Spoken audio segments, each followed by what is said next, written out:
Good morning, pointers. Today is Wednesday, December 22nd, and it's A Day. My name is Ryan. And I'm Gavin. We would like to wish a happy birthday to Corey N., Justin P., and Eddie Z. Please stand for the Pledge of Allegiance.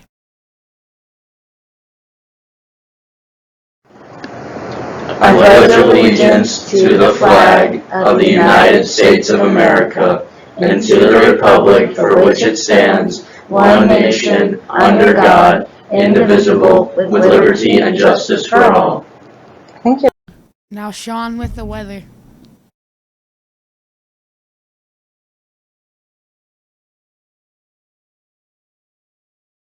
Low of 29. It is currently 36 degrees.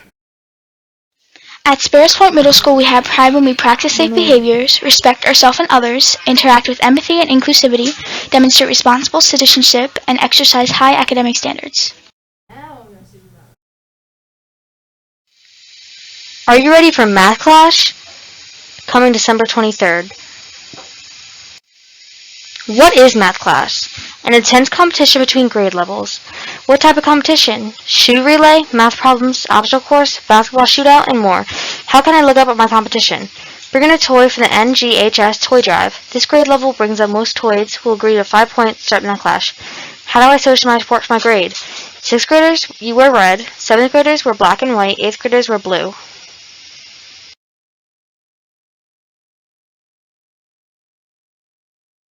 Spirit Week. Tomorrow's math class. Red, 7th grade wear black, and 8th grade wear blue. Now a message from Mr. Rizzi.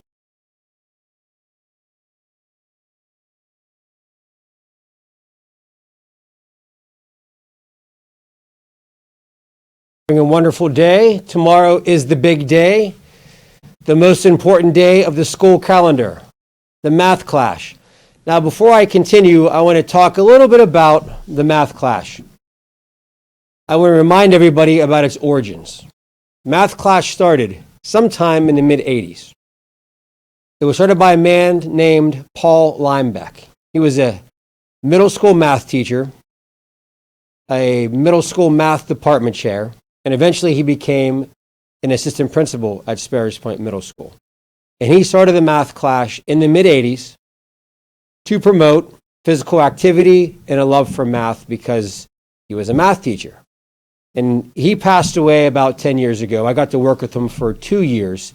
He was a very nice guy, and I think when someone passes away, if you call them a nice person, it's a very high compliment. And we all liked Paul.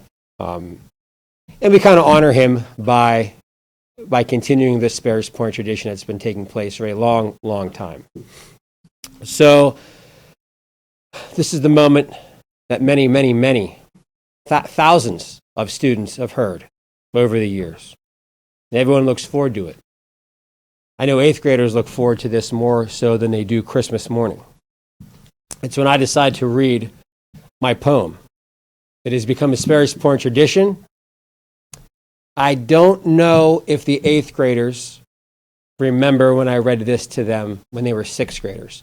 A lot has happened between then and now, so I wouldn't expect you to remember too much of what I'm about to say. But truer words have never been spoken than what you're about to hear right now. This is a perfect description of a 6th grader. I'm going to say it again. Truer words have never been spoken. If I'm sitting in a 6th grade homeroom right now, I'm very quiet because I want to hear every word that comes out of this masked mouth. So here we go. The name of this masterpiece is called Why a 6th Grader is No Better Than the Gum on the Bottom of My Shoe. When I see a 6th grader, I have to laugh. It smells like a week since their last bath. The brains in their heads are usually very small. These are the type of kids that get kicked out of the East Point Mall. They stumble down the hallway and annoy all that they pass. I wouldn't be surprised if they are failing their easiest class. 6th graders are known to be annoying and hyper. Instead of talking to them, I would rather change a dirty diaper.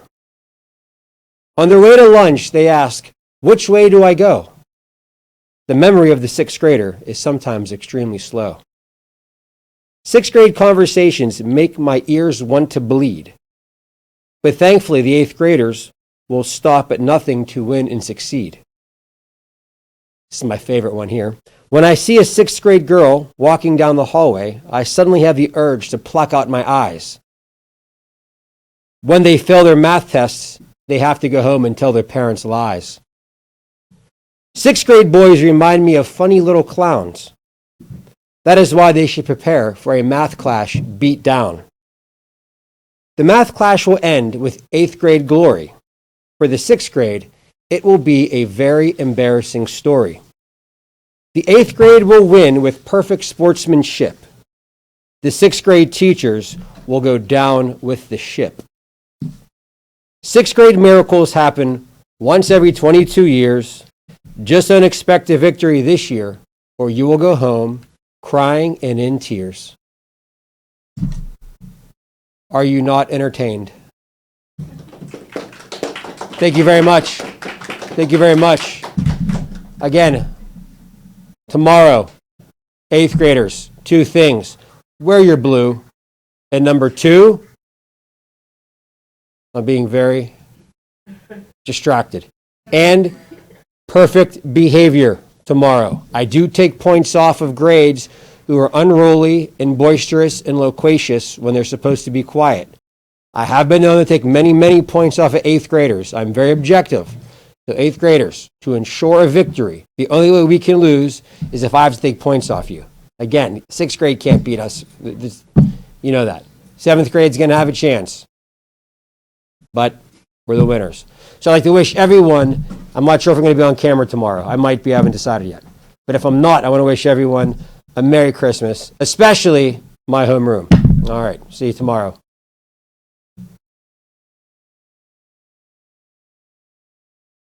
We hope to be able to start them again in January, but we'll let you know when we have permission to do so. How do you find Will Smith in the snow? You look for the Fresh Prince. Have a great day, Point.